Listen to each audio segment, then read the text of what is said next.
Everyone, आपका host और दोस्त जयवीर शर्मा आज एक नए टॉपिक के साथ।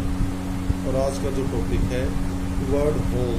होम को आपने बहुत बार सुना होगा, तो कहाँ पर ये वर्ड विद और विदाउट प्रीपोजिशन कि कहाँ तो इसके साथ प्रीपोजिशन लगेगी और कहाँ प्रीपोजिशन नहीं लगेगी। आज इस वीडियो के अंदर हम यही एक छोटा सा टॉपिक डिस्कस करेंगे जो आपके लिए काफ़ी इम्पोर्टेंट होने वाला है। तो स्टार्ट करते हैं आज का topic. The word home used with and without A preposition, कि जो आपका वर्ड होम है वो किस टाइम पे तो उसके साथ प्रीपोजिशन आएगी और किस टाइम पे उसके साथ प्रीपोजिशन नहीं आएगी, अर्थात विदाउट प्रीपोजिशन आएगा। स्टार्ट करते हैं। फर्स्ट पॉइंट, जब कम, गो, अराइव, गेट और सेंड सारी वर्ब्स फेमिलियर हैं, इजी हैं। अगर ये वर्ब आपको मिल जाए, कम, गो, अराइव, अराइव पहुंचना होता है, गेट सबका आपको पता प्राप्त होना, सेंड भेजना, टेक, ब्रिंग, अगर ये सारी वर्ब मिल जाएं, मंजिल की ओर इशारा करें तो तब होम से पहले प्रीपोजिशन नहीं लगती। तो कह रहा है ये सारी की सारी चीजें अपनी मंजिल की ओर, कहाँ पहुंचेगा, घर पहुंचेगा, ऐसे अगर अपनी मंजिल की ओर इशारा करती हैं तो उस टाइम पर होम से पहले प्रीपोजिशन नहीं लगती। यहाँ होम एडवर्ब होती है जब ये सारी वर्ब आ जाती हैं और इनका इशारा मंजिल अर्थात डेस्टिनेशन की तरफ होता है। मंजिल क्या है? डेस्टिनेशन, मंजिल की तरफ होता है। तो यहाँ पर होम एडवर्ब बन जाती है। एग्जाम्पल देख लें और ज्यादा क्लियर होगा। Father comes home at 5 o'clock। अब यहाँ अब वो सारे क्या है? एट होम कहते हैं। Father comes home at 5 o'clock। तो यहाँ इससे पहले कोई प्रीपोजिशन नहीं आई। समझ में आया? और ये बहुत बार अब गलती करते हैं, कुछ लोग एट होम लिख देते हैं, कुछ टू होम लिख देते हैं। समझ में आया? सॉरी। तो इसका मतलब अभी यहाँ कम वर्ब आई हुई थी, तो आपको देखना भी मंजिल की ओर घर ही आ रहा है, घर आने में, और कम आया हुआ है, तो यहाँ इससे पहले प्रीपोजिशन नहीं आएगी। समझ में आ गया? Second, we hope to arrive. अब अराइव वर्ब आ गई। Home about 8:30। अब वो अराइव आ गया है, तो यहाँ पर भी होम से पहले कोई प्रीपोजिशन नहीं आएगी, यहाँ भी कोई नहीं आएगी। The children brought a stray kitten home. क्या है? एक आवारा जो कुत्ता था उसको घर लेके आए, तो यहाँ स्ट्रे किटन एट होम नहीं आए, होम ये ब्रिंग आया हुआ। बोलो समझ में आया नहीं? तो कॉम्पिटिटिव एग्जाम में भी ग्रामर में भी पूछा जाता है, तो आपको ध्यान रखना है, अगर कम, गो, अराइव, गेट, सेंड, टेक और ब्रिंग आपको वर्ब मिल जाती हैं और उसके बाद होम का प्रयोग करना है, तो होम से पहले कभी प्रीपोजिशन नहीं लगती। बोलो समझ में आया नहीं आया? आगे बढ़ते हैं। फिर लेकिन अगर होम से पहले जेनिटिव और पॉजेसिव ऑब्जेक्टिव आए तो प्रीपोजिशन का प्रयोग होता है।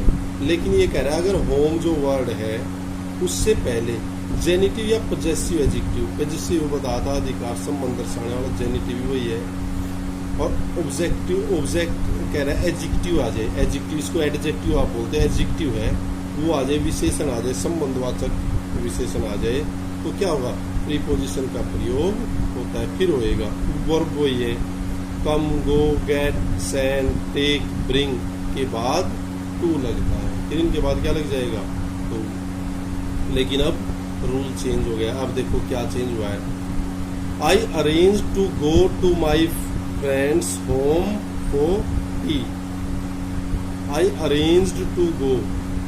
अब यहाँ ये देखो माई फ्रेंड्स, अब वो होम की बात नहीं रही, क्या जेनिटिव या पॉजेसिव एडजेक्टिव आ गया। किसके घर जा रहे हो? मेरे फ्रेंड के।